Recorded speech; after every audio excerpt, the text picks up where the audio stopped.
Boomers, they get blamed for the systems they built. Millennials, well, they're analyzed endlessly. And Gen Z, they're watched in real time. But sitting quietly in the middle, that's Generation X. They don't chase attention, no. They don't overshare, and they certainly don't feel the need to explain themselves. They're the coworkers who just show up, do the work, and then go home. The parents who might seem emotionally distant, but you know they're always dependable. The people who helped build the modern world, and then, well, they just stepped out of the spotlight. And the reason they're like this? It isn't personality. It's history. Many Gen X kids grew up without constant supervision. Coming home to an empty house wasn't rare. It was routine. You let yourself in. You made something to eat. You handled your responsibilities. You waited. No check-ins.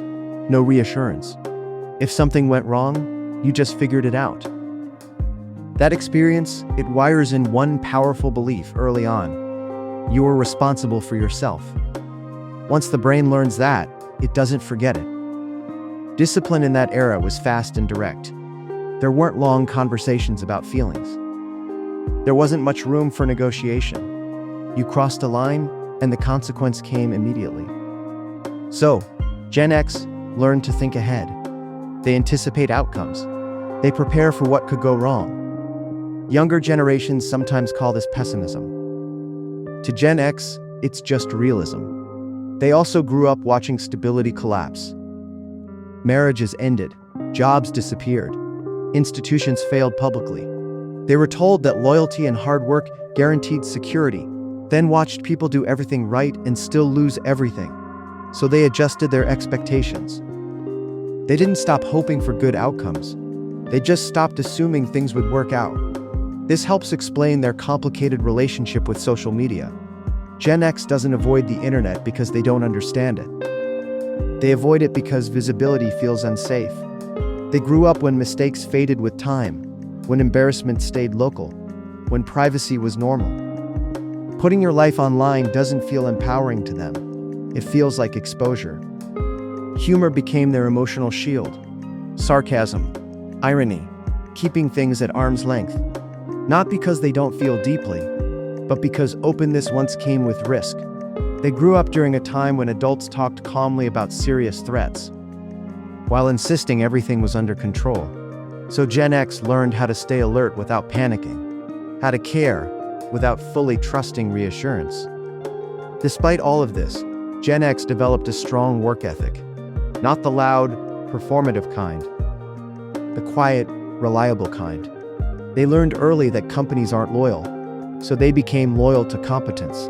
Being useful felt safer than being liked. They don't advertise their effort. They just make sure things work. This creates one of the biggest paradoxes of Gen X psychology. They are extremely independent, but also deeply dependable. They rarely ask for help. They've been solving problems alone since childhood.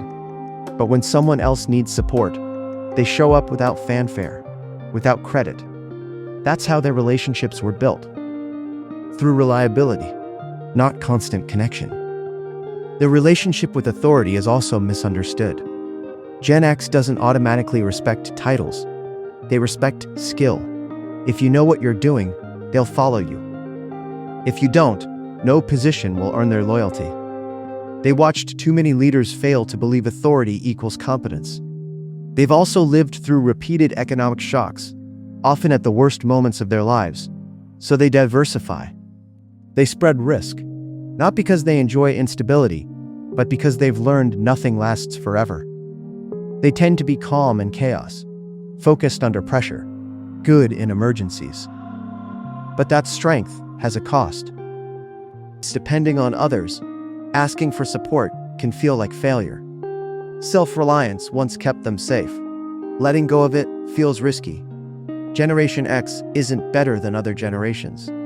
They're just shaped by a different moment in history.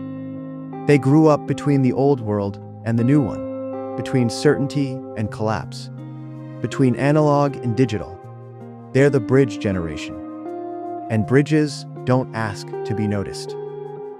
They just hold everything together. If this resonated, follow for more.